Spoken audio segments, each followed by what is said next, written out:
My name is Todd Chamberlain, TODD-CHAMBERLAIN. I am the Chief of Police with the City of Aurora.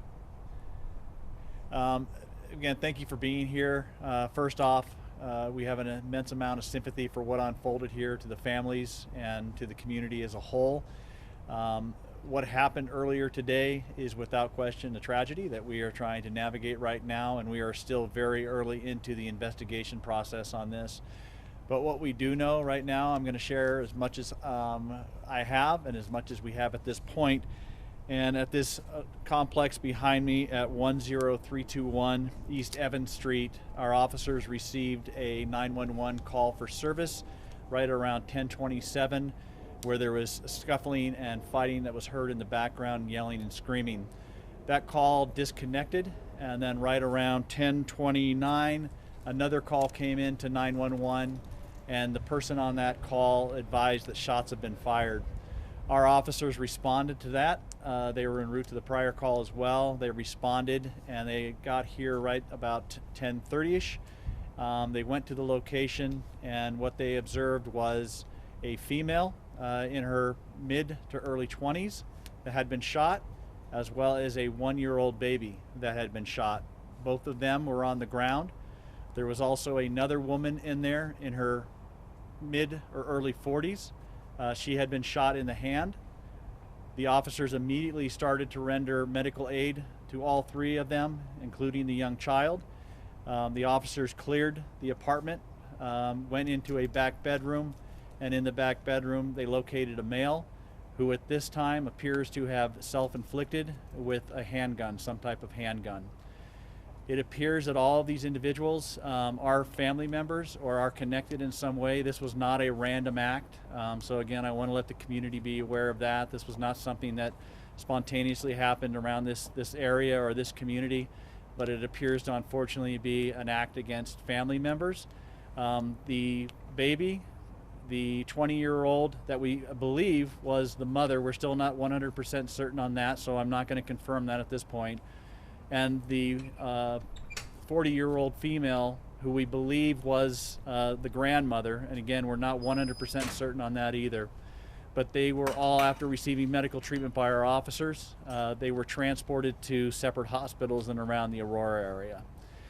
So again, this event is without question still unfolding. There's a lot of questions we have to ask and figure out, but what is very clear is that this is truly a tragedy. Right now we know that the woman and the baby were transported with life-threatening injuries, and as that becomes more clear, I'm not going to give any more specific details on that until we verify the family members that may or may not be involved outside of this. But again, they were transported with life-threatening injuries, and as soon as we can confirm family members and some additional information, we'll provide that to you as quickly as we can. But as I said, this is without question a tragedy. It impacted this family without question, and unfortunately it's going to impact this community without question. But the one thing I do want to make sure that we are aware of, this was not just a random act. This was something that is specifically done within this family. So as tragic as it is, I want the community as a whole to realize that there's not something else that's going on out there beyond what we had with this domestic violence issue or this issue that we had in this house. I also want to acknowledge, again, something that's a little bit more complex, but it's something that we definitely have to think about. Our officers who responded to that, they had to walk in on a scene of true devastation and true carnage. And they performed absolutely amazingly. They provided as much medical care as they possibly could. They worked in liaison with the fire department that was on scene almost immediately as well. And those three individuals were transported out of here. So the wellness of our officers and what they had to go through and see on that event today is tragic without question. But again, as more information becomes clear, as more details show up, we'll definitely make sure that gets pressed down to you. Any questions? Just wanted to confirm the male found in the house was deceased. He is dead, yes. And it appears to be a self-inflicted gunshot wound. And also, just to be clear, I know you're saying family, like, was this a spouse or like a brother of the family?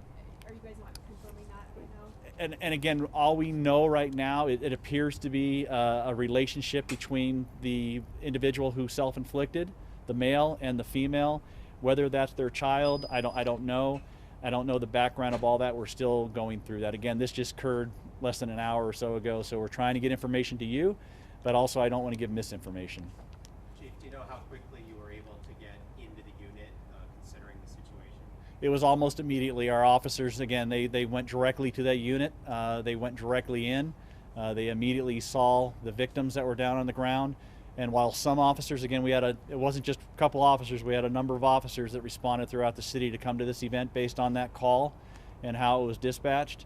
And again, we had some officers that immediately provided medical assistance to the victims.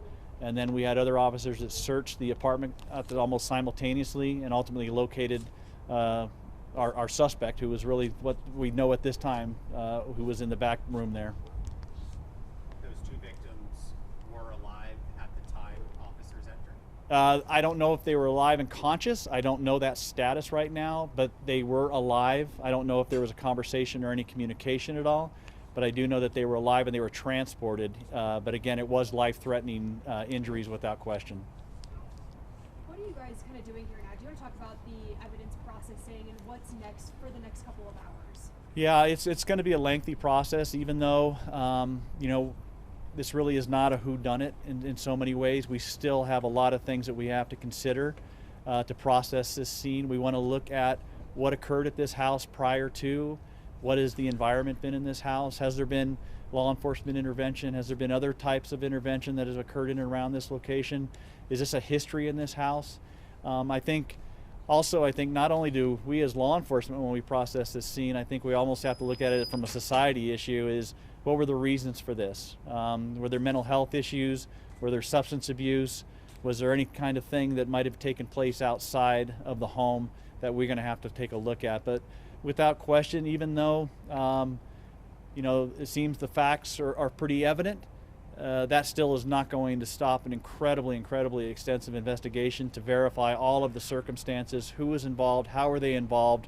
What we don't want to do is write the narrative before we actually investigate the entire scene. And so this scene is going to be processed as any other homicide scene, and that's going to be incredibly meticulous. Do you have a time frame? As far as processing, they'll probably be out here for at least a good 4 or 5 hours, I would say.